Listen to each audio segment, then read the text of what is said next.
සම්පදා සීල සම්පදා සුත සම්පදා ඡාග සම්පදා පඤ්ඤා සම්පදාති.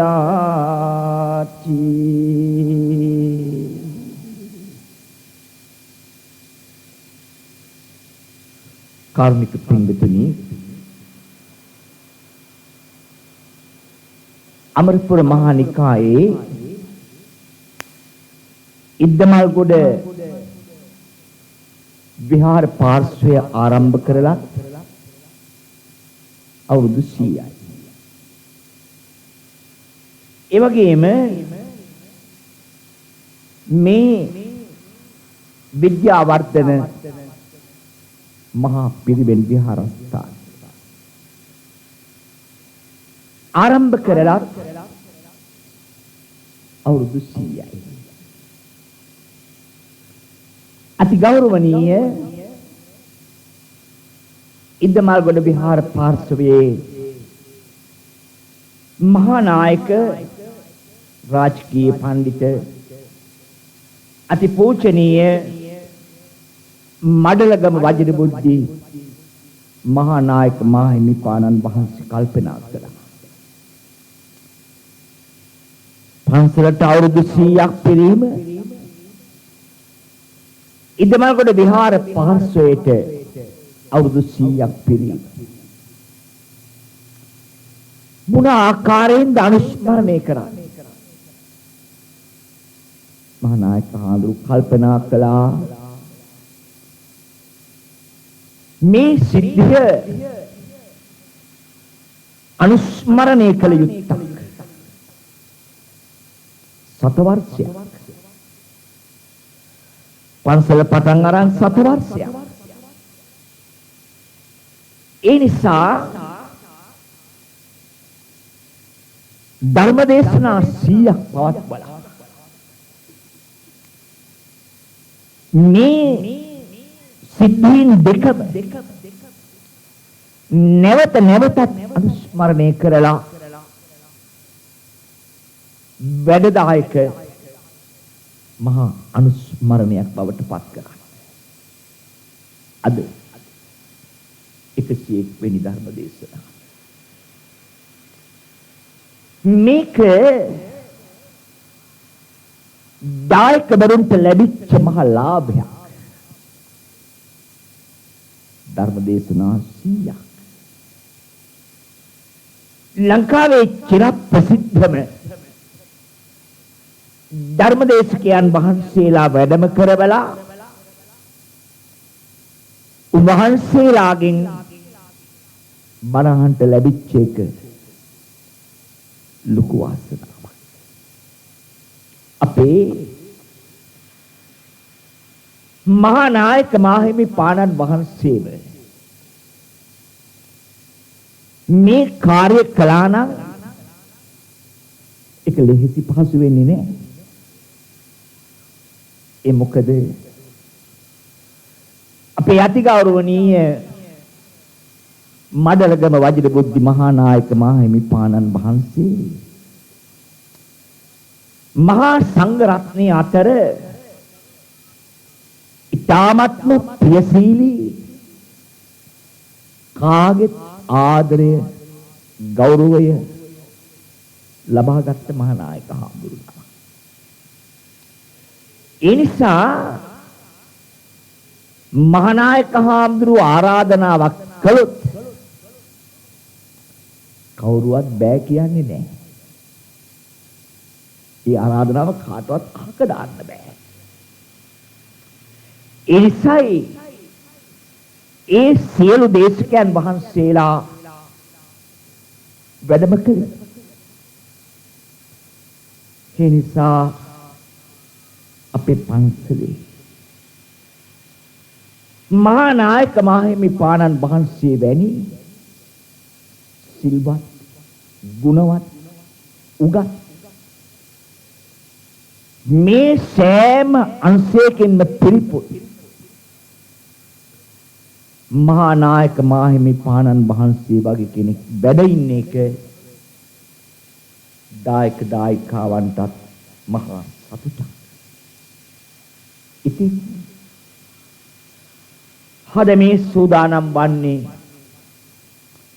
101 වෙනි ධර්මානුශාසනාව ශ්‍රවණය කරන්න. පින්වතුනි, අප දන්නවා අපි සෑම දෙනාම කැමති පුළුවන් තරම් සම්පත් එකතු කරගන්න. සම්පත් වැඩි කරගන්න. ඉඩ කඩම්, වතු පිටි, යාන වාහන, මුතු මැණික් මේ වගේ සම්පත් වඩා එකතු කරගන්න අපි හරි ආසයි. ඒ වගේම පින්වතුනි,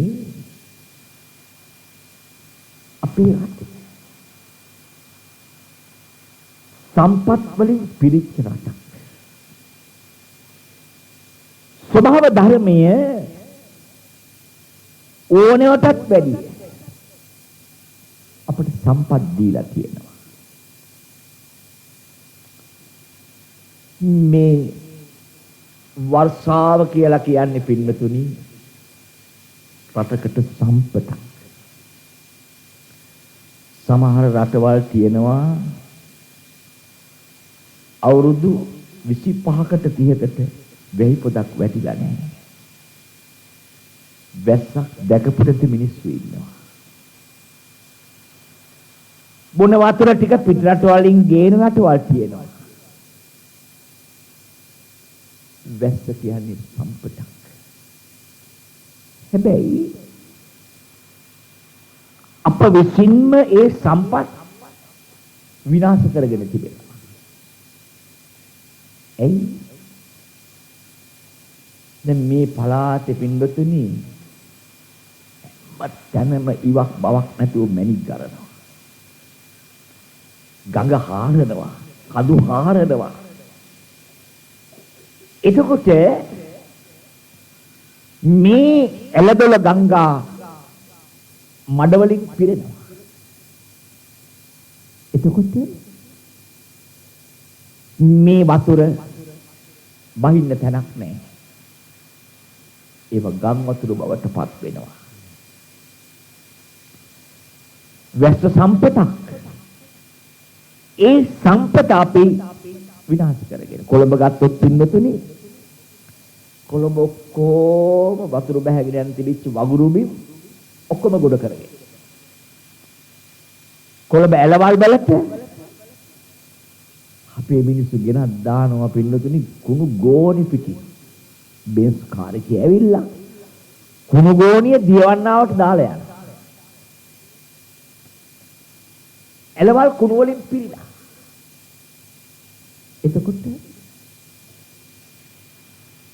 වැස්ස බහැපු ගමන් පොලිතින් වලින් පිරිච්ච කාණු උතුරනවා. ඒක සම්පතක්. ඒතේ සම්පත අපි විනාශ කරගෙන.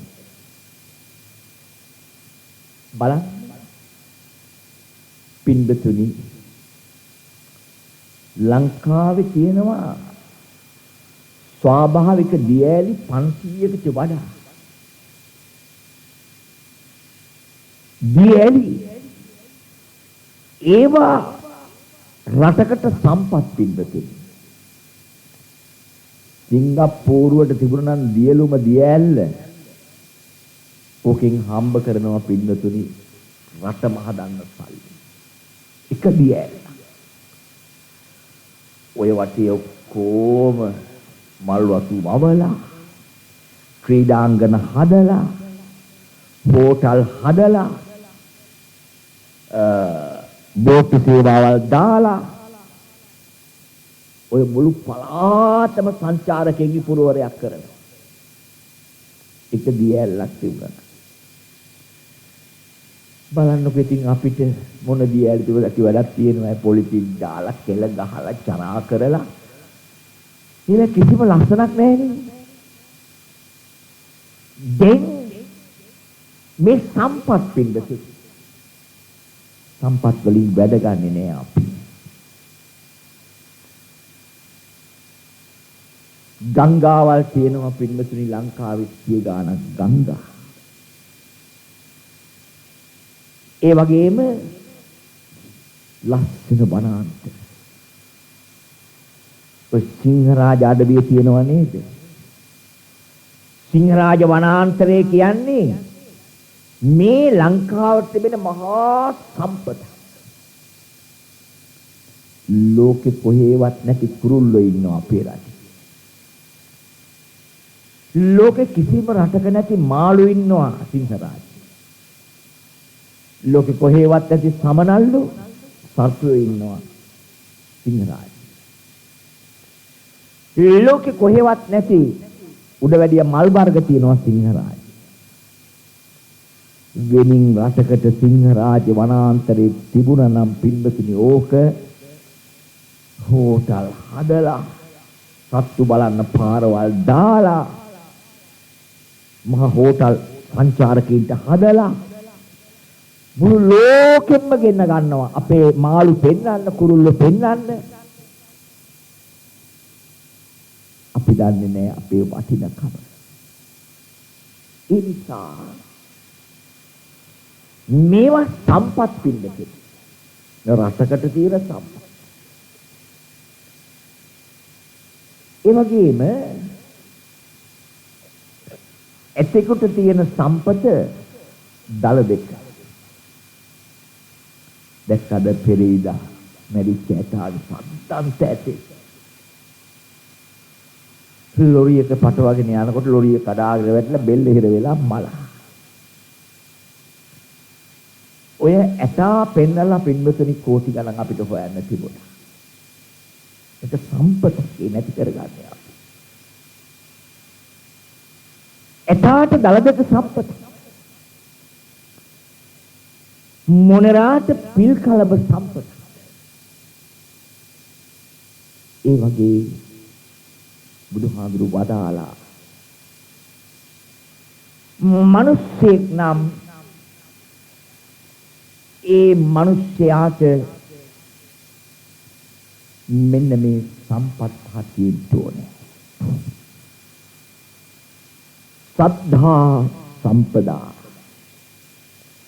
මිනිසාට සද්ධාව සම්පත්තිය. බලන්න පින්දුතුනි මිහිඳු මහ රහතන් වහන්සේ ලංකාවට වඩින්න පෙර අපි ගෝත්‍රික මිනිස් සමහරු යක්කු අදහනවා, සමහරු නාගයෝ අදහනවා, සමහරු දෙවියෝ අදහනවා, සමහරු වකුසන් අදහනවා, සමහරු ගස්ගල් අදහනවා. ඒ වගේ අපි ගෝත්‍රික මිනිස්සු. දැන් බලන්නකෝ බුදුහාමුදුරු ලංකාවට එකපාරක් වැඩි යක්කු දමනය කරා. මණියක් එක නාග රාජ්‍ය. මේ කැලණිය පැත්තේ හිටියේ නාග රාජ්‍ය. මේ නයි කියන්නේ පෙරේත උපගත් අය නෙවෙයි. නාගයෝ අදහන මිනිස්සු. යක්කු චූලෝදර මහෝදර යක්කු. යක්කු කියන්නේ මහා දලාපු අය නෙවෙයි. යක්කු අදහපු අය. දැන් මේ පැත්තේ කවුද හිටියේ? මේ පැත්තේ දෙවියෝ අදහන අය. ඔය සුමන කියලා කියන්නේ පින්නතුනි ඒ කාලේ මේ පළාතේ හිටිය දේව ගෝත්‍රේ නායකයෙක්. සුමන බුදුහාඳුර හම්බ වෙලා බණහල සුවාන් වුණා. ඒ සුමන තමයි සුමන සමන් දෙවියෝ උනේ. දැන් අපිට සුමන සමන් දෙවියෝ. දෙවියන්ගේ අඩවිය අපි ඉන්නේ. ඒ දේව ගෝත්‍ර නායකයා සමහරු වකුසෝ අදහනවා, සමහරු ගස්කල් අදහනවා. මේ එකක්වත් පින්නතුනි ගැඹුරක් ඇති හරයක් ඇති විශ්වාස නෙවෙයි.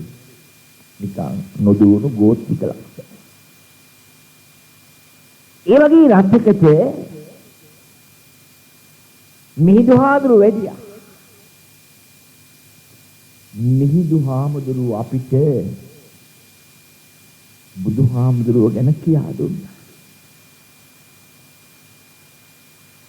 අපි බුදුහාමුදුරුවෝ කවුද කියලා අඳුරගත්තා.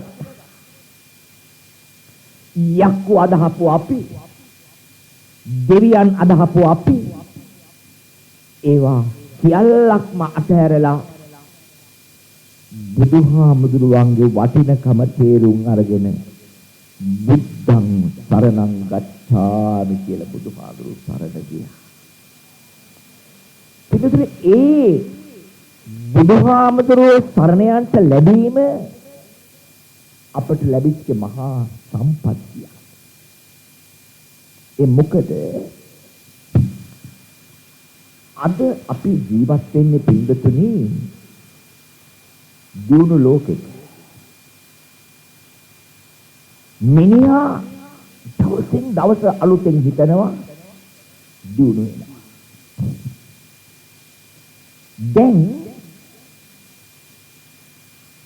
දෙවියන් පිළිබඳව තිබිච්ච විශ්වාසය දවසින් දවසම අඩු වෙගෙන මුළු ලෝකෙම අඩු වෙලා යනවා. ඉස්සර නම් ඉතින් අපි විශ්වාස කළා මේ ලෝකෙ නෙවෙයි මහා බ්‍රහ්මයා කියලා. එහෙම කාලයක් තිබුණේ මහා බ්‍රහ්මයා ලෝකෙ නෙවෙයි.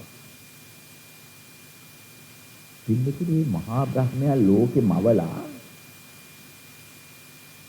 මවහපු කාලේ උදේ පාන්දර ගේ දොරකඩ සෙනඟ පිරීලා එක එක දේවල් ඉල්ල ගන්න ඇවිල්ලා ඕලෙ ඉන්නවා මිනිහ කොහෙන්ද ආවේ දෙවියන් වහන්සේ ඇමරිකාවෙන් ආවේ අපිට හොඳට මොලේ තියෙනවා අපිට නොයෙකුත් පරිශන කරලා මේ ලෝකේට විද්‍යාත්මක උගාක් දෙන්න පුළුවන්. ඔබ වහන්සේගේ අවශ්‍යක පතාගෙන ආවේ. ඇමරිකන් කාර්යයට ඒ අවශ්‍යය දුන්නා. බොහොම කලබලේ මිටිමින්හි කියනවා රතු පාට. කොහෙන්ද ආවේ? දෙයන ජපානෙන් ආවේ. අපි පොඩි වුණාට අපි හරි කදිසරයි, අපි හරි දක්ෂයි. අපිට ලස්සන බඩු හදන්න පුළුවන්. ඔබතුමාගේ අවසර ලැබෙනවා. ජපන් කාර්යයක් අවසර අරගෙන ගියා. මිනිහෙක් කෙනා තොප්පියක් දාගෙන. කොහෙන්ද ආවේ? දේවයන් වහන්සේ මැද පෙරදිවි. අනේ දේවයන් වහන්සේ කතා කරන්න දෙයක් නැහැ. බැලුවත් ඒ කාන්තාරේ විතරයි ගහක් කුලක් නැහැ. ඒක ඔබතුමාගේ අවසර ලැබෙනවා නම් අපි කාන්තාරේ බැලි හාරලා හොයන්නම් මොකක්වත් හොයා ගන්න පුළුවන්ද කියලා. ඒ මිනිහත් අවසර අරගෙන ගියා. මිනිහෙක් ඔළුව කහ එනවා. එවුණක් අරගෙන. කොහෙන්ද ඔය ආවේ? දේවයන් වහන්සේ ශ්‍රී ලංකාවේ. මොකද ආවේ? නිකන් ඇවිල්ලා යනවා. ඒ ආපු ගමන් තාම නිකන්.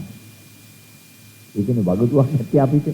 ඒ ආපු ගමන් තාම නිකන්.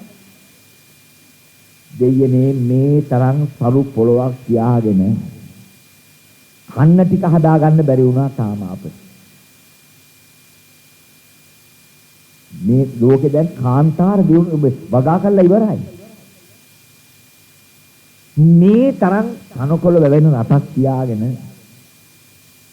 බොන්න කිරි ටික හදා ගන්න බැරි වුණානේ අපිට තාම. කෝටි ගාණක් යනවා කිරි වලට පිටි බොන්න. කිරි ටික හදා ගන්න බැරි වුණා පිටි දිය කර මවකගේ ආදරේ වගේමයි පුතේ බය නැතුව බීපන්. දිය කර පොන. කිරි ටික හදා ගන්න බැරි වුණා. බලන්න කාටවත් බනින්න එපා ඉතින්. මහා බ්‍රහ්මයාගේ මොකද ඉල්ලගත්තේ නැති මිනිහා කරපු වැරද්ද තමයි අපි නිකාන් ඈනුම වැරදි ඉන්නවා. කිසිදුණුවක් නැහැ අපි. මම කිව්වේ එහෙම කාලයක් තිබුණා අපිට. දෙයියෝ ලෝකෙ මෙව්වා. සියලු දෙන දෙයියෝ. මහා බ්‍රහ්මයා. දැන් පින්දතුනි දෙවියන් ගැන කතාව ලෝකෙම ඉන්නවා. නිකන් හිතලා බලන්නකෝ. අපි මේ දෙවියන්ට පුද පූජා කළාට යාග හෝම යාඥා කළාට අදුම තරමෙන් පැනඩෝල් පෙත්තක්වත් දෙවියෙක් දීලා නැහැ. නිකන් බයිස්කල් කටුවක් දීලා තියෙනවා. මොකක්වත් නැහැ. ලොව සියල්ල දුන්නේ මිනිහා. හැමදේම දුන්නේ මිනිහා. බලන්න. අපි පොඩි කාලේ පින්වතුනි අපේ අම්මලා කුස්සියටම නාකි වුණා. හන්දෑවේ පිටි පොගන්න හාල් පොගන්න දාලා පිටි කොටලා පිටි හලලා දාඩිය දාගෙන රැට පිපෙන්න කියලා උදේ පාන්දර නැගිටගෙන ගිනි මැලයක් ගහගෙන උඩිනුත් ගින්දර ගහගෙන යටිනුත් ගින්දර ගහගෙන කටේ හුලං වෙනකම් පිඹ හප්පච්චි ආප්පයක් කන්න දඟලපු දඟලියා. යපි පොඩි කාලේ. දැන් උඩින් ගින්දර ඇත්තේ නැහැ. ආපනික උඩිප්පා වෙලායි. බලන්න බෑ මේ හැලියට ගිහිල්ලා ආපේන රංගේ. අපේ අම්මලා ආප්පයක් හදන්න ගත්ත දඟලියා. මේ ආප්පේ කාලේ ඉවරයි. ඊළඟට දී හම්බනවා. ඉදී වේලනවා. දී මෝලි දාලා කොටනවා. ඊට පස්සේ හලනවා. ඊට පස්සේ පොළනවා. ඊට පස්සේ ගරනවා. ඊට පස්සේ ලිපේ තියෙනවා. ඊට පස්සේ පිළිනවා. ඊට පස්සේ මිරිස් අඹරනවා, හූයි ගන්නවා, දාඩිය දානවා, අඬනවා. දවල් උයන්නේ එකම යුද්ධයක්. දැන් මොනවද පින්නතුනි? අපි වී කොටන්නෙත් නෑ, හාල් පොලන්නෙත් නෑ, ගරන්නෙත් නෑ, ඒගොල්ලෝ වල දැන් නෑ මිලි ඇත්තෙත් නෑ. රයිස් කුකර් එකේ දැම්මා, සීට් එක දැම්මා, එයාම ඉදිලා ඕෆ් වෙනවා. ඒ රයිස් කුකර් එක දුන්නේ මොන දෙයියද? මොන මවුම් කාර්යයද? මිනිහා දුන්නේ, වෙන දෙයියෙක් දුන්නේ නෑ. දැන් දවල්ට කාලේ ඉවරයි. ඊට පස්සේ අම්මා රෙදි ටික බාල්දිය දාගෙන ඔයට අරගෙන ගිහිල්ලා උඩ පැනපැන නල්ලයි ගාලා ගලේ ගහනවා. දැන් මොනවද පින්නතුනි වොෂින් මැෂින් එකට දැම්මම රෙදි ටික ඇඹරිලා කැරකිලා උඩ පැනලා මිරිකිලා වේලිලා උන්න දොට්ට පයින්නවා. වොෂින් මැෂින් එක දුන්නේ මොන දෙයියන්ද? මිනිහා. දෙයිය ඉන්කන් ඉතල බලනකොට දෙයියෙක් මොකක්වත් දුන්නද අපට කියන්නේ. දැන් බලන්න ළමෙක් ලෙඩ වෙනවා. ඉස්පිරිතාලේ අරන් යනවා. ඔපරේෂන් එකක් කරනවා. තනිප වෙලා ගෙදර ගේනවා. අපේ අම්මා කියනවා යාන්තම් දෙයියෝ අතපෑවා. හරියට ඔපරේෂන් එක දෙයියෝ කළා වගේ ඉස්පිරිතාලේ. ඒක කලේ දොස්තර මහත්තයෙක් කළේ. දැන් මොනවද පින්වතුනි? ඇස් බද්ධ කරනවා. පිනහළු බද්ධ කරනවා. වකුගඩු බද්ධ කරනවා. නහර බද්ධ කරනවා. කකුල් නහර ගාලා පපුවට දානවා. කැලි ඔක්කොම බද්ධ කරනවා. තව ටික දවසක් යනකොට පින්නතුණි අපිට පංචිකාවත්ෙන් කැලි හොයා ගන්න පුළුවන් වෙයි. මට පෙනහැල්ලක් දෙන්න, මට වකුගඩුවක් දෙන්න. ඒකකොට ආයෙ ආතෝ රීකන්ඩිෂන් එකක් දෝන. අලුත් එකක් දෝන. එහෙම දැන් කැලි කියනවා ගන්න අපිට. අරගෙන බද්ධ කර ගන්න පුළුවන්. දැන් ඔය ඇත්තට නිකන් නාකි වගේ පේනවා ඉංගලන්තෙ ගියාම හොඳ ඔපරේෂන් එකක් කළා නායි ලන්ඩාවි වෙලා ඉන්න පුළුවන්. ඒ කියන ප්ලාස්ටික් ඔපරේෂන් එකක් දැන් ලස්සන කරා. මේවා සියල්ලක්ම පින්නතුනි මිනිහා හොයාගත්ත දේවල්. බුදුහාමුදුරුවෝ බෞද්ධ අපට තිබෙන ලොකුම වාසනාව අපේ බුදුහාමුදුරුවෝ දෙවියෙක් නොවි මිනිස්සෙක් වෙච්ච. බුදුහාමුදුරුවෝ මිනිස්සෙක්. මිනිසෙක් තමයි සොයාගත්තේ දුකට හේතුව නැති කිරීම මාර්ගය. සත්‍ය සොයාගත් මිනිසා බුදුහාමුදුරුවෝ. ඒ නිසා අපි සරණ යන්නේ බුදුහාමුදුරුවෝ. අද ඇමරිකාව වගේ දියුණු රටවල් ඔස්ට්‍රේලියාවේ මොන තරම් බුද්ධිමත් මිනිස්සු මිරිස් වාසයෙන් බෞද්ධ බවට පත් වෙනවා. අද ලෝකයේ සලකන්නේ දෙවියෙකුට නෙවෙයි මිනිසා බුදුහාමුදුරුවෝ. ඉතින් අපි කොච්චර වාසනාවන්තයිද? මේ අවුරුදු 2500කට පෙර බුදුහාමුදුරුවෝ සරණ යන්න ලැබීම කොච්චර වාසනාවක්ද? ඒ විතරක් නෙවෙයි. අපි සරණ යන අපේ බුදුරජාණන් වහන්සේ මේ මනුස්ස ඉතිහාසෙ පහළ වෙච්ච ශ්‍රේෂ්ඨම මිනිසයා. පින්දතුනි හැම බෞද්ධයෙක්ම හොඳට බුදුහාමුදුරුවෝ අඳුර ගන්න ඕනේ. බුදුහාමුදුරුවෝ ගැන කියවන්න, අහන්න. බුදුන් දකින්න පුළුවන් වන්නේ බුදුහාමුදුරුවෝ ගැන ඉගෙන ගත්ත තරමට. බුදුහාමුදුරුවෝ විහාරයේ ඇතුළට දාලා දරෝහල තියන්න ඕන කෙනෙක් නෙවෙයි. බුදුහාමුදුරුවන්ට මගේ හදවත ගඳ කිලියක් කරලා මගේ හදවතේ බුදුහාමුදුරුව වැඩ ඉන්න ඕනේ. අපි වඩා බුදුහාමුදුරුවන්ට ළඟා වෙන්න කිට්ටු වෙන්න ඕනේ. එතකොට බෞද්ධ අපි පින්වතුනි බෝධිසත්වවරු බවට පත් වෙනවා. හොඳ බෞද්ධයෙක් බෝධිසත්වයෙක් වෙන්න ඕන. ඇයි? අපි බුදුහාමුදුරුවන්ගේ පස්සෙන් යන මිනිස්සු. බලන්න බුදුහාමුදුරුවෝ තරම් දන් දුන් කෙනෙක්, බුදුහාමුදුරුවෝ තරම් සිල්වත් කෙනෙක්, බුදුහාමුදුරුවෝ තරම් ඉවසපු කෙනෙක්, බුදුහාමුදුරුවෝ තරම් වීර්යවන්තයෙක්, බුදුහාමුදුරුවෝ තරම් අදිස්ථානශීලී මිනිස්සෙක්, බුදුහාමුදුරුවෝ තරම් සත්‍යවාදී මිනිස්සෙක් දෙන කාගෙනද පින්නදුනි හිම කතා කරන්න පුළුවන්. අපි බුදුහාමුදුරුවෝ දිහා බලාගෙන මේ ගුණ මෙනෙහි කරන්නේ. බුදුහාමුදුරුවෝ ගාවයි නැති තිනකොට මම බෝධිසත්ව ගුණ වලින් පිරිච්ච මිනිස්සෙක් වෙන්න ඕනේ. කවදාවත් යකෙක් අදහලා, ගස්ගල් අදහලා, දෙවියෙක් අදහලා මේ සත්‍යයට අපටපත් වෙන්න බෑ. බුදුහාමුදුරුවෝ අපට සම්පතක් පිළිබඳව බුදුහාමුදුරුවෝ සරණයන්ට ලැබීම. ඒක ශ්‍රද්ධාව. ශ්‍රද්ධාව කියන්නේ බුදුහාමුදුරුවෝ ගැන කියව ඉගෙනගෙන වඩාත් බුදුහාමුදුරුවන්ට ලං වීම, සමීප වීම. ශ්‍රද්ධාව. ඒ වගේම බලන්න එදා ගස්ගල් අදහපු, යකුන් අදහපු අපිට ධර්මයක් තිබුණේ නැහැ. බය විතරයි තිබුණේ. මිහිඳු මහ රහතන් වහන්සේ අපිට බණ කිව්වා. ඒ ධර්මය අහලා ධර්මයේ වටිනාකම තේරුම් අරගෙන අපි ධම්මං සරණං ගච්ඡාමි කියලා ධර්මයේ සරණ ගියා. පින්වතුනි බලන්න අපිට ලැබිච්ච මේ ධර්මය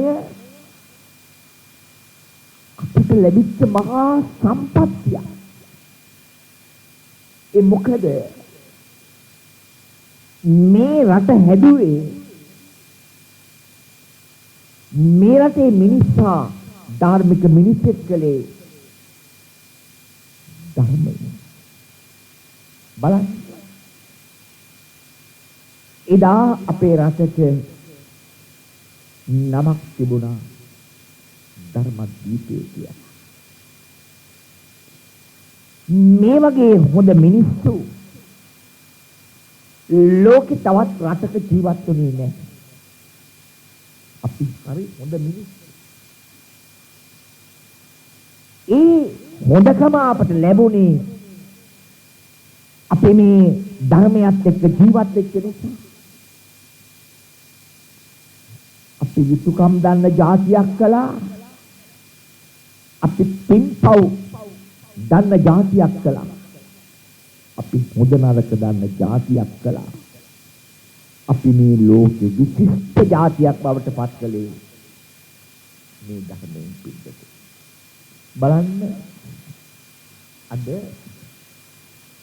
අපේ රට කොච්චර පිළිහිලා කිව්වා.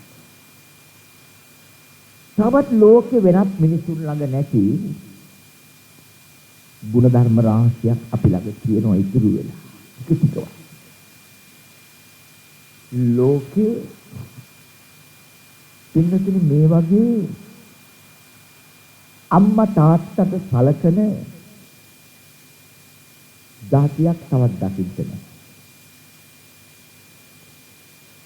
අපි අවුරුදු 10 ගණනක් බණ කියලා අම්මගේ වටිනකම තාත්තගේ වටිනකම දන්න නිසා අපි දන ගහලා දෙමාපියන්ට වදිනවා. දෙමාපියන්ට දන ගහලා වදින්න තරමට අපිට අම්මගේ තාත්තගේ වටිනකම කියා දුන්නේ මේ බුදු බණෙන් පිළිබඳ. ඔය එංගලන්තය ඇමරිකාව වගේ දියුණු රටවල් වල අම්මා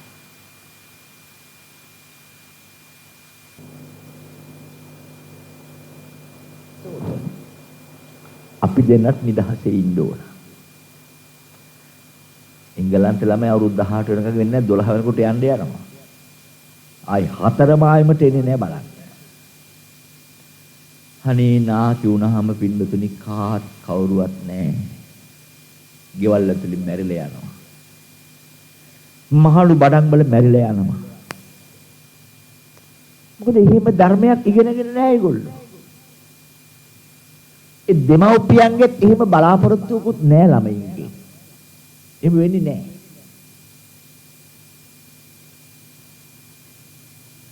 ඒ නිසා තමයි පින්නතුනි එංගලන්තෙම තියෙනවා මදර්ස් ඩේ කියලා එක. මව්වරුන්ගේ දිනේ. ෆාදර්ස් ඩේ පියවරුන්ගේ දිනය.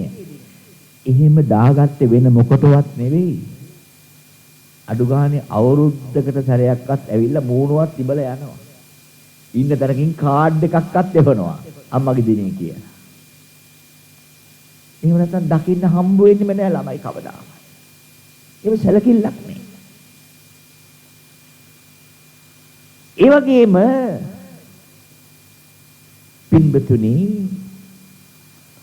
අම්මා කෙනෙක් කොහොම වෙන්න ඕනේද? තාත්තා කෙනෙක් කොහොම වෙන්න ඕනද කියලා බුදුහාඳුරු ඉගැන්නුවා අපිට. බ්‍රහ්මාති මාතා පිතරෝ අම්මා තාත්තා මහා බ්‍රහ්මයා වගේ. පුබ්බා චර්යාති උච්චරේ අම්මා තාත්තට පූර්වාචාරවරු කියලා කියනවා. ඉතින් අම්මටත් ඉගැන්නුවා තාත්තටත් ඉගැන්නුවා මව් පදවිය පිය පදවිය ගැන. දැන් ඉතින් මේවා දෙමව්පියන්ටත් අමතක වෙලා අම්මා ළඟ මව් ගුණේ නැහැ තාත්තා ළඟ පිය ගුණේ නැහැ. දැන් අපි දහම් පාසල් ආවම ඉතින් ළමයින්ට කියනවා පුතේ තාත්තා බුදු කෙනෙක් තාත්තා මහා බ්‍රහ්මයා වගේ වදින්න උදේහවල්. ඉතින් ළමයාත් මේව ඉගෙනගෙන යනවා. ගෙදර ගියහම තාත්තා හැන්දෑවේ කටිප්පු බීලා තරමත් උස්සගෙන වැනි ඇස් දෙක ගොරක මද වගේ හදාගෙන කුණු හරප්ප කියාගෙන ගඳ ගගහගේ දෙත් එනවා. ළමයි කල්පනා කරනවා ඇති අන්න මහා බ්‍රහ්මයා එනවා. ඔය එන්නේ දහම් පාසලේදී අපිට හාමුදුරුවෝ කිව්වා තාත්තා මහා බ්‍රහ්මයා වගේ ඔය එන්නේ මහා බ්‍රහ්මයා. අපච්චේ මහා බ්‍රහ්මයාගේ ගඳ. ඒ ළමයි මහා බ්‍රහ්මයා දැකලා නැහැ. ඒ ළමයි හිතන්නේ මෙහෙම වෙන්නේ නැති මහා බ්‍රහ්මයා කියලා. ඉතින් තාත්තලා මතක තියාගන්න මම තාත්තා කෙනෙක්. අම්මලා මතක තියාගන්න මං අම්මා කෙනෙක්. ඒකත් බුදුහාමුදුර අපට කියා දුන්නා. පින්නතුනි සදාචාර ධර්ම පිළිබඳව දැන් වෙන මහා ගැඹුරු අභිධර්මයක් ඕනේ නැහැ. සිගාලෝවාද සූත්‍රේ බලන්නකෝ. අපි එකිනෙකා ඉෂ්ට කර ගන්න ඕන කෙන යුතුයකම් ගැන මේ කියන්නේ. දැන් බලන්න. අද අපේ පෞල් සංස්ථාව පිරිහිලා. හැබැයි ඔය මොනවා කිව්වත් තාම අපි හොඳයි. එංගලන්තේ ඇමරිකාවේ එහෙම පින්වතුනි දැන්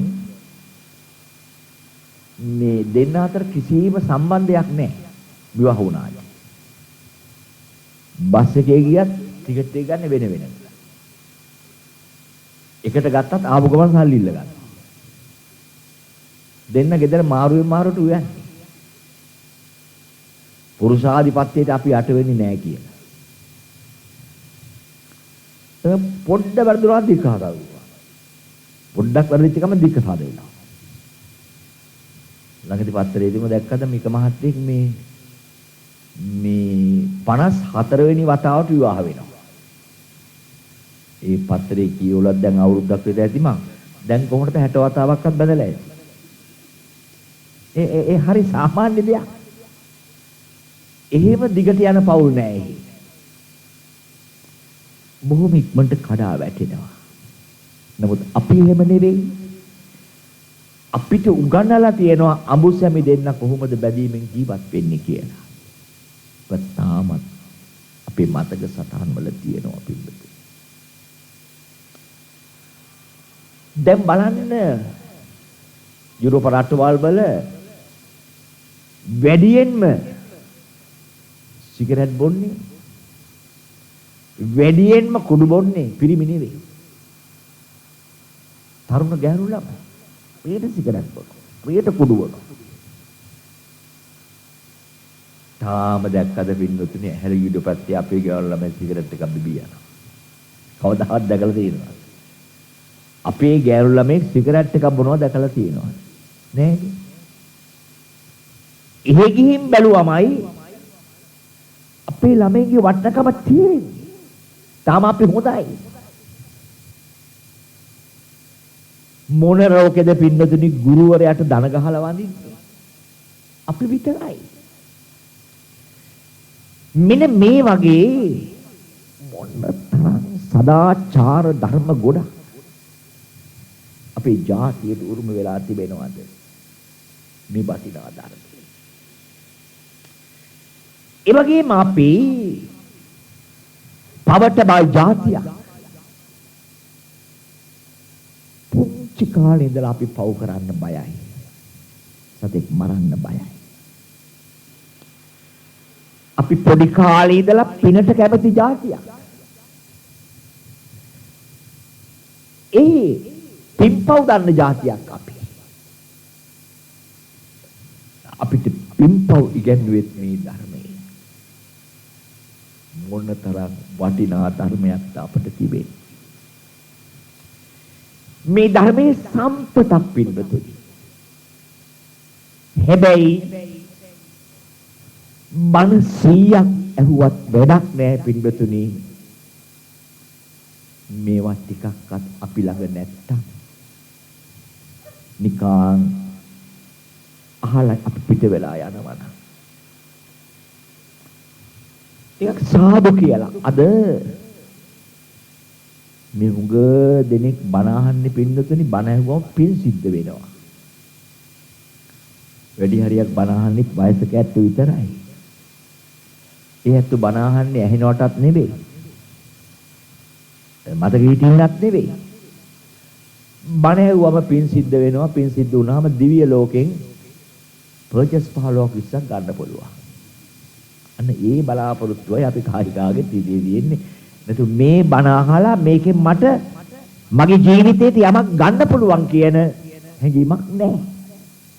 නැත්තම් මේ බණ කියන හැටියට අපේ රට ස්වර්ග රාජ්‍යයක් වෙන්න එපායි. එහෙම වෙලා නැහැ. ඒ නිසා ධර්මයේ සම්පතක් කරගන්න. නොවරදවාම ඔබේ දරුවන් දහම් පාසල් යවන්න. මේ අහන බණ ගැන හිතන්න. ඒක කොහොමද මගේ ජීවිතයට එකතු කරගන්නේ කියලා කල්පනා කරන්න.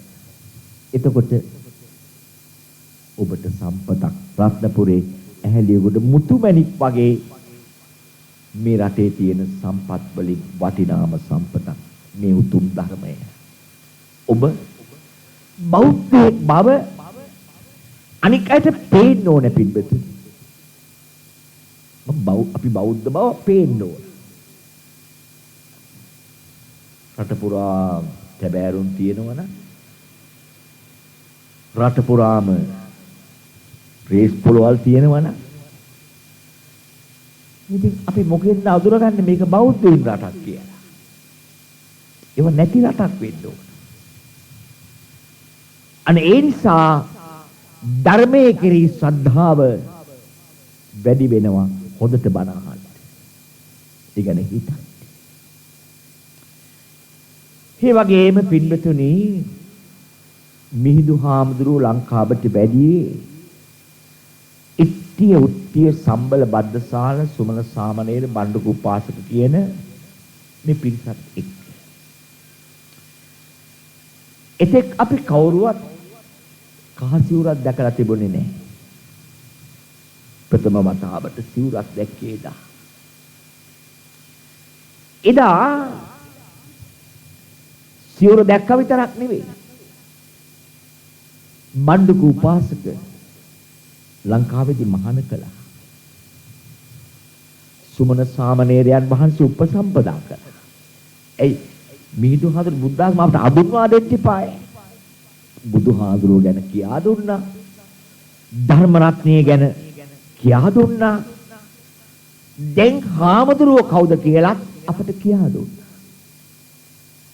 ඉතින් අපි කොච්චර ශ්‍රද්ධාවෙන් තුනුරුවන් වැළඳගත්තද කියනවා නම් පින්දතුනි මහා අරිට්ඨ ඇමතිතුමා ඉස්සෙල්ලම මහාන වුණා. එතන ඉඳලා දාස් ගණන් පැවිදි වෙන්න පටන් ගත්තා. අනුලා බිසව කිව්වා අපිටත් මහාන වෙන්න ඕන කියලා. සංඝමිත්තා මහරහත් මෙහෙණිය ලංකාවට ඇවිල්ලා අනුලා දේවිය ප්‍රධාන කාන්තාවන් මහාන කළා. භික්ෂුණීන් වහන්සේලා දාස් ගණන් ඇති වුණා. අපිට ඕන වුණා මහාන වෙන්න. මේ ශාසනයේ නෑදෑයෝ වෙන්න. සෑම පවුලකින්ම පින්වතුනි ළමෙක් මහාන කළා ඒ කාලේ. අපි ශාසනයේ නෑදෑයෝ බවට පත් වුණා. සෑම ගමක් ගානේ හැම පවුලකින්ම මහාන වෙලා හැම ගමකම පන්සලක් හැදුණා. පන්සල ගමේ කේන්ද්‍රස්ථානීය වුණා. මුළු රටේම බුද්ධාගම ව්‍යාප්ත වෙන්න වැඩි කලක් ගත වුණේ නැහැ. කෙටි කාලෙකින් මුළු රටම පින්වතුනි තුරුරුවක් වැළඳගත්තා. ඒක අපට ලැබෙච්ච මහා සම්පත. පින්වතුනි ඒ නිසා මේ ශාසනයේ පවතින්න නම් හාමුදුරුවෝ ඉන්න ඕනේ. ඉන්දියාවේ වැඩි කාලයක් ගත වුණේ නැහැ. බුදුහාමුදුරු පිරිනිවන් පාලා කෙටි කාලෙකින් ඉන්දියාවෙන් බුද්ධ ආගම නැති වෙලා කියලා. මුස්ලිම් ආක්‍රමණ හින්දු බලපෑම නිසා බුද්ධ ආගම නැති. ඒක හාමුදුරු කෙනෙක් නැති වෙලා ගියා. ලංකාවේ පෘතුගීසිකාරයෝ, ලන්දේසිකාරයෝ, ඉංග්‍රීසිකාරයෝ කවුරු ගැහුවා 2500 වසරක් මේ රටේ බුද්ධ ආගම රැකුනේ වෙන කවුරුවත් නිසා නෙවෙයි හාමුදුරුවෝ නිසා. හාමුදුරුවෝ නැති වුණා නම් මේ රටේ බුද්ධ ආගම නැහැ. හාමුදුරුවෝ ජාතිය රැක්කා. හාමුදුරුවෝ රට රැක්කා. හාමුදුරුවෝ ගම රැක්කා. හාමුදුරුවෝ භාෂා සාහිත්‍ය රැක්කා. හාමුදුරුවෝ ඒ වෙනුවෙන් ජීවිතේ පූජා කළ කෙනෙක්. ඒ නිසා ලංකාවට හාමුදුරුවරු කියන්නේ සම්පතක් පිටුපිට. මේක සම්පතක්. වෙන කවුද පිටුපිට ශාසනය රකින්නේ? මේ පන්සල් මේවා සුද්දන්ගේ කාලේ කොච්චර හාමුදුරු වෙඩි තියලා මැරුවද? ඒත් හාමුදුරු මේක ආරක්ෂා කළා. දැන් පින්නතුණි ඉස්සර වගේ නෙවෙයි. දැන් ලංකාවේ තුඟක් ලොකු හිගයක් තියෙනවා හාමුදුරුවෝ. පන්සල් වල හාමුදුරුවෝ නැහැ. අනුරාධපුර පැත්තේ පන්සල් 100 ගාණක් තියෙනවා හාමුදුරුවෝ නැහැ.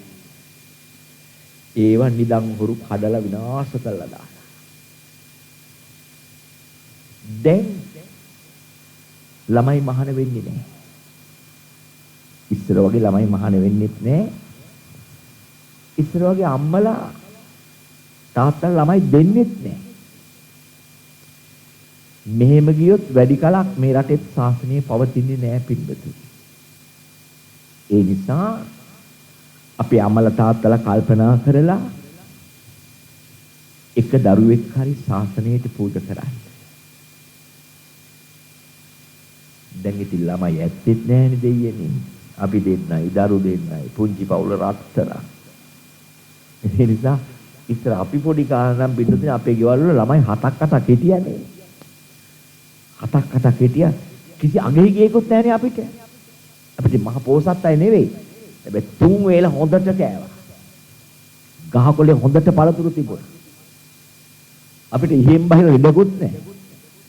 අපේ අම්මට මොන channel එකක්වත් නැහැ. ඉන්න මොහොම තමයි ඔක්කොම දොස්තරකම් කරේ. ඉතින් අපිට බැටි වියදන්නේ ඒ කාලේ. දැන් ඉතින් අපි දෙන්නයි දරු දෙන්නයි දෙන්නත් වැඩි වෙලා දැන් තියෙනවා. එයා ඉස්කෝල දාගන්න යුද්ධයක් මේ දවස්වල. ඉතින් ඒ නිසා ළමයි දෙන්නේ නැහැ මහාන කරන්න. ඒ නිසා පන්සල් පාළුවේ යනවා. ඒ නිසා එකක් පින්බතුනි මම මේ ළමයින්ටත් කියන්නේ. ළමයිනේ පුළුවන් නම් කොහොම හරි මහාන වෙන්න. මේක හරි සැපයි මේ ජීවිතේ. හරිම නිදහස්. හොඳට ඉගෙන කියාගෙන හැදුනොත් මුළු ලෝකෙම අපිට දොරවල් ඇරලා. මහාන වුණාම කොච්චර ආගේද? දැන් නම් මට හිතෙනවා මේ මහාන වෙච්ච එක ලොකු දෙයක්. අද රතුරුණු රුපියල් 200යි. රටරුණු 180යි. වාහන් ගෙඩිය 55යි. ඉතින් මට හිතෙනවා අප්පච්චි මහාන වෙච්ච එක ලොකු දෙයක්. නැත්නම් මාත් ඕකට අහු වෙනවනේ පිටි හොයන්නයි, පාන් හොයන්නයි, ලුණු ගෙහෙන්නයි, ගෙදරින් බැනුම් අහන්නයි. දැන් මට කිසි බයක් නැහැ. උදේටත් මොනවා හරි හම්බ වෙයි, දවල්ටත් මොනවා හරි හම්බ වෙයි. නැත්නම් නිකන් ඉන්න ගෑයි කවුරු ඉල්ලන්නද? කවුරුත් කිරි ඉල්ලන්න නෙවෙයි. ඉන්න ළමයිනේ දැම්ම මහාන වෙන්න. මහානුනම හරිය නිදහසේ අපට ඉන්න පුළුවන්. හරි වටිනවා. ඒ වගේම මේ පෞල් ජීවිතෙත් ඔය හිතන තරම් සුන්දර නෑ. අපිට හිතෙනවා නිකන් තරුණ කාලේ හරිම සුන්දරයි පෞල් ජීවිතය කියලා. එහෙම සුන්දර නෑ. ඔය අපේම දායක මහතුරු ඉතින් මගුල් කාලා කසාද බැඳලා අවුරුද්දක් යන්න හම්බ වෙන්නේ නෑ. ඇවිල්ලා ඉතින් කෙදිරි ගානවා යාගේ හැටි මෙහෙමයි යාගේ හැටි මෙහෙමයි අර අපේ රටේ නැති ಜಾති කියනවා රණ්ඩු වෙනවා කතා කරන්නේ අවුරුදු ගණන් ඉන්නවා. ඉතින් මාත් හූමිටි තීති අහන් ඉන්න ගමන් හිතනවා අප්පච්චි මම බේරිච්ච බේරිල්ලක් කියලා. ඔය hina වුණාට ඔය පවුල් යුද්ධ. ඒ නිසා මහාන වුණාම හරි නිදහස්. ඒ නිසා මහාන පුළුවන් නම් මහාන වෙන්න දැම්මම. අඬලා හරි මහාන වෙන්න. මොකද මේ ජීවිතයක පින්වතුනි මෙහෙම නිදහසක්. නිදහසේ ලියන්න, නිදහසේ කතා කරන්න, නිදහසේ වැඩ කරන්න. අයි මං කාටවත් බය වෙන්න ඕනේ. මට මොන නැති වෙන්නද? නැති වෙන දේ ජීවිතේ විතරයි. බය නැතුව ඉන්න පුළුවන් හාමුදුරුවන්ට. නිදහසේ ඉන්න පුළුවන්. ඒ නිසා මේ ශාසනයේ 2500 වසරක් රැක්කේ හාමුදුරු මේක හමුදාවක් පිළිබඳ. මේ රට තියෙන නිල නොවන හමුදාවක් හාමුදුරුවෝ කියලා කියන්නේ. දැන් අපි වජිරබුද්ධි නායක හාමුදුරුවෝ එක සේනාංකයක් බාරව ඉන්න මේ සේනාධිනායකයෙක් වගේ. ඒ සේනාංකේ නම තමයි පින්නතුනේ ඉද්ද මල්ගොඩ නිකාය. ඒ සේනාංකේ ඉන්න ප්‍රධානියා සේනාධිනායකයා නායක හාමුදුරුවෝ. ඉතින් උන්වහන්සේට වෙනම සේනාංකයක් තියෙනවා. ඒ වගේ ලංකාව ආරක්ෂා කරන ජාතිය රකින්න ආරක්ෂක හමුදාවක් කාමක සම්පත. ඊළඟට සුත සම්පදා. සුත සම්පදා කියන්නේ උගත්කම පිළිබතුනි. බලන්න අපේ මහානායක හාමුදුරුවෝ රාජකීය පඬිවරේ. ওই මහානායක পদවිය පත් කරනකොට හොයනවා උගත්කම. සිල්වත්කම, ගුණවත්කම. නැත්නම් නිකන් දෙන්නේ නැහැ. ඒ දැනුගත්කමටයි මේ পদවිය. අපිට උනත් එච්චරයි. අපේ ළමයිනේ හොඳට දුක් මහන්සි වෙලා ඉගෙන ගන්න. හොඳට දුක් මහන්සි වෙලා ඉගෙන ගන්න. මේක හැන්ද 6 කරුවර වැටිච්ච වෙලේ ඉඳලා ටෙලිවිෂන් එක ළඟට වෙලා සුපර් ස්ටාර් තෝර ඉන්නවා රෑ වෙනකන්. වෙන වැඩක් නැහැ ළමයින්ට. අම්මයි තාත්තයි ළමයි ටිකයි. රෙටෝදේට ඉස්කෝල ගිහලා ඇනුම් අරගෙන ඉන්නවා. මේ අවුරුද්දේ SSC වලින් ළමයි 17000ක් ඔක්කොම වැඩපේ. සියලු වැඩපේ. 40000ක් විභාගෙ පේ. ඉතින් එක වැඩක්වත් පාස් නොවෙන එකත් ලොකු දෙයක්. සුළුපටු මිනිහෙකුට කරන්න බෑ ඒක. හැම වැඩක්ම ෆේල් වෙන්නේ ඔක්කොම පේ. ඒ නිසා ළමයිනේ මහන්සි වෙලා ඉගෙන ගන්න. උගත්කම කියන්නේ සම්පත්තියක් මිනිහෙකුට. විද්වාන් ਸਰවත්‍ර පූජ්‍යතේ. ලෝකේ ඕනෙම තැනක සලකන උගත්කමට. උගතක්. ඒ නිසා කුප්පිලාම්පුවෙන් හරි පාඩම් කරන්න. පාඩම් කරලා ඉගෙන ගන්න. ඒක මට තියෙන මහා සම්පත්තියක් උගත්කම. ඡාග සම්පදා පින්බතුනි ජීවිතතාවකාලිකයි. සංසාර ගමන බොහොම දිගයි. අපි එකතු කරගත්ත දේ නෙවෙයි අරගෙන යන්නේ දීපු ටික විතරයි. ඒ නිසා පරිත්‍යාගය මහා සම්පත්තියක්. ඔබ පරිත්‍යාග කළ දේවල් මතක් කරා. මගේ ඇස් දෙක පරිත්‍යාග කරලා. මම ලේ මෙච්චර පරිත්‍යාග කරලා. මම කොච්චර දේවල් අනුන්ට දීලා තියෙනවද? ඒවා මතක් කරනකොට පේනවා මම හරි පෝසත් මිනිහෙක්. මම පෝසතෙක්. මට ගෙනියන්න දෙයක් තියෙනවා. ඒක තමයි ඡාග සම්පදා. සීල සම්පදා. ඒ වගේම පින්වතුනි සිල්වත්කම හාමුදුරුවන්ට සම්පදා. ගියන් වශයෙන් ඔබ වෙන මොකුත්ම කරන්න එපා. පන්සිල් ටික රකින්න. ඔබට පංචශීලයේ සම්පත්තියක් කරගන්න.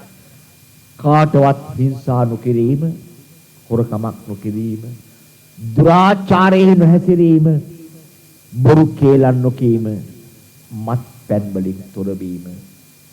මේක සම්පතක් පින්වතුනි. පංචශීලයේ සම්පතක් කරගන්න. පඤ්ඤා සම්පදා.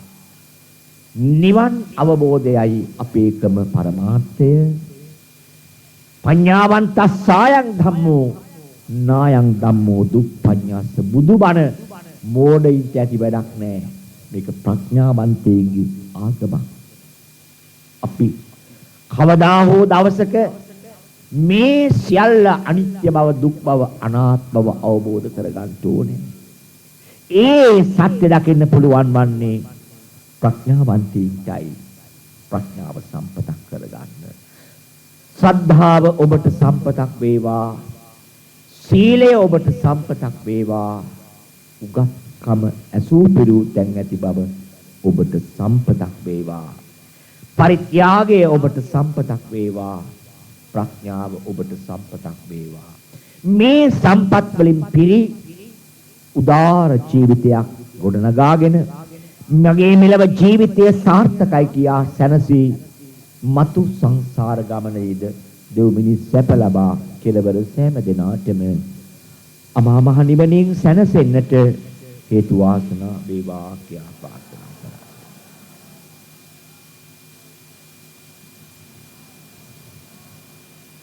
කාරුණික පින්වතුනි, අද මේ ධර්මානුශාසනා පින්කමේ දායකත්වයෙන් ක්‍රියා කළේ පුසැලේ පදිංචි අබේසිංහ මහත්මයා සහ එතුමාගේ දයාබර බිරිඳ චන්ද්‍රා නේද? අබේසේකර මහත්මිය.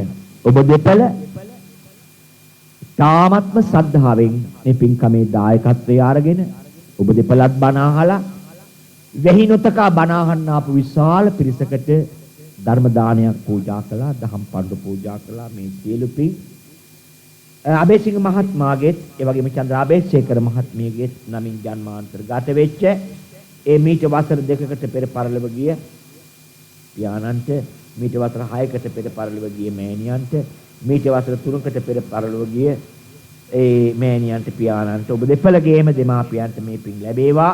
ඒ සෑම දෙනාම සුඛී සුවපත් වේවා. මියගිය සැමටම අමා මහ නිවන් සම්පත් ලැබේවා. ඒ වගේම මේ ඉද්දමල්ගොඩ විහාර පාර්ශ්වයට සියක් වසක් පිරෙනවා. පන්සලටත් සියක් වසක් පිරෙනවා. මේ කාලේ නිකායේ මහානායක පදවිය ආදී වටිනා පදවි ධර්මෙන් සිට අපවත් වී වදාළ නායක ස්වාමීන්ද්‍රයන් වහන්සේලාට මියගිය දායක දායිකාවන් සෑම දිනාටමත් මේ පින් ලැබේවා. ඒ හැමත නිවන් සම්පත් ලැබේවා.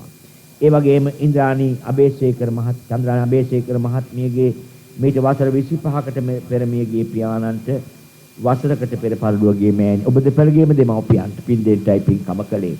සියලු දෙවියෝ මේ පින් අනුමෝදන් වේවා. තුනුරුවන් සරණින් දෙවියන් රැකවරණින් ඉද්දමල්ගොඩ විහාර පාර්ශ්වයට මහා නායක පදවියෙන් ගෞරව ලබා දෙමින් මහා නායක පදවිය හොබවන අපේ ගිහි පැවිදි සෑම දෙනාගේ මේ මහත් ආදරයට ගෞරවයට පත්විච්ච අපේ අතිගරු මඩලක වජිරබුද්ධි මහා නායක මාහිමිපාණන් වහන්සේට, ඒ ස්වාමීන් වහන්සේලාට, අපේ අබේසිංහ මහත්මයාට, අබේසේකර මහත්මියට ඔබ සෑම දෙනාටම තුනුරුවන් සරණින් යහපතක් සැපතක්ම වේවා.